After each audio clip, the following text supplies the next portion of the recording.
خوش اومدیم این ویدیو. چطوری اومدیم توضیح بدیم که چی شد که الان اینجاییم. تموم شد. فضا چقدر فرق میکنه. چرا اینجا خارجکیه. صورت داغون من جنگ جنگ.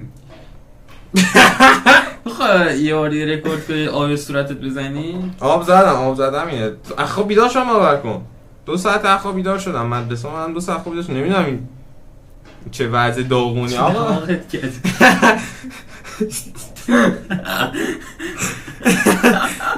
دماغ خودت کرد. وبکممون خرابه. وبکممون کجه.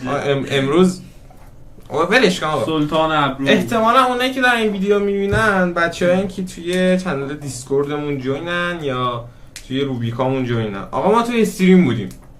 داشتیم خیلی خوشحال و خندان لایو بودیم. خوشحال و خندان. سمدی مگه با تو نیستم. با لیوان از آبخوری آب بخور. 31 شهریور شب 31 شهریور اصلا خیلی خوشحال بودیم. فرداش با اینکه 1 مهر فرداش بود ولی ما قرار نبود 1 مهر بریم مدرسه. سر همین خیلی خوشحال بودیم. خب چیکار کردم؟ بعدشم تو استریم یه روپوش پوشیدم، یا آهنگ باز آمد بوی ماه مهر گذاشتم، هد زدیم. بچه‌ای که فردا 1 مهر می‌خواستن برن مدرسه رو اذیت کردیم. در حال شوخینا بودیم. یهو یادم افتاد که یه چنلی نوشته بود امروز روز جهانی سینگلاست. من گفتم بعد اومدم بچه‌ها گفتم بچه‌ها روز جهانی سینگلاه، همتون باید فردا پاشین بریم مدرسه. پاییزم که دوست دختری ندارین. آره داشتیم اینجوری میگفتیم. یهو دیدیم بیتریت استریم 0 شد. با اینکه سبز بود بیتریت ولی 0 شد. من اصلا پرام ریخت. گفتم اومدم چت ها نگاه کردم دیدم استریم شما به دلیل عدم شؤونات اخلاقی مسدود شد. اخلاقی شونات اخلاقی میدونم من نظر آپارات چیه. تنها چیزی که از طرف آپارات میگم که من اخلاق ندارم. یعنی هیچ شونات لایف ساپورت سینگل بوده. یه فردا مدرسه داشته فشار خورده من کرد. واقعا کارش چیه نمی‌کنیم. بچه‌ها تو چت شاهدن. رکوردش هم تا یه جاهایی هست. خب حالا بحثون نیست. ما حداقل چون قبلش هم بند شده بودیم 3 ماه بنیم. خب کمتر شد. کمترین حالت 3 ماه بنیم. شاید بیشتر آجی. کمترین حالت 3 ماه مسدودیم. گفتم خب بیام یه ویدیو یوتیوب بذارم تو این چنل. من قبلا تو این چنل کار میکردم 2 سال پیش. کالافوبا کار میکردم. خیلی شرایط فرق کرده. 2 ساله پیش. 2 خیلی شرایط از اون موقع فرق کرده. بچه سال دیگه نیست. شرایطی که فرق کرده که بزرگ شدم. گفتن دی بچه سال نیست، فرق کرده شرایط. این چه زایه تو دوربین. این من نیستم.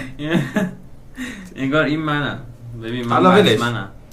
تو این چنل ویدیو گذاشتیم بگیم چه اتفاقی افتاده. احتمالاً دیگه شروع کنیم توی یوتیوب کار کردن، شروع تولید محتوا. اولش احتمال قرار خیلی پارشیم. هیچ مخاطبی ندارم.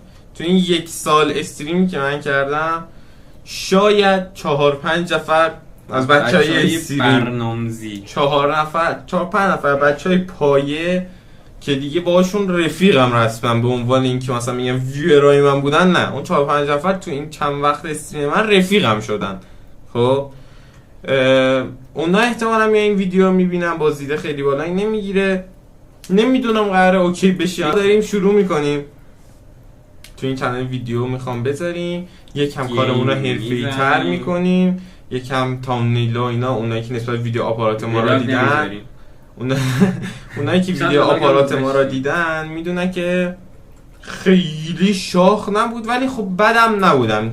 شروع میکنیم ویدیویی تو آپاراتمون. ببین نسبت به آپارات ناتوارد بود.